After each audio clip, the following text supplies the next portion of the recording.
আর এই হচ্ছে আমার হাতের টাকা। টাকা অনেকটাই আছে, 20 রুপিস দেখা যাচ্ছে পিছন থেকে। তো আমি প্রথম যাচ্ছি, তারপরে নেক্সট ভিডিওটা আমি দোকানে গিয়ে শেষ করছি, ঠিক আছে?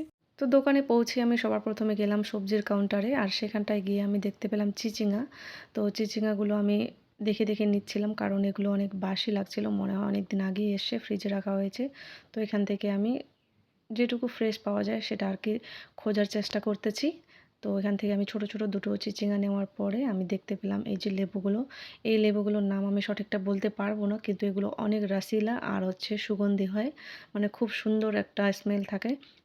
এরপরে আমি নিয়ে নিলাম একটু পামকিন। পামকিনটা এই কারণে নিলাম, ওর ভিতরে যে বীজগুলো আছে সেগুলো একটু আমাদের বাড়ির সামনে ওখানে একটু বপন করে দেবো। তারপরে নিতে আসলাম আমি ডিম।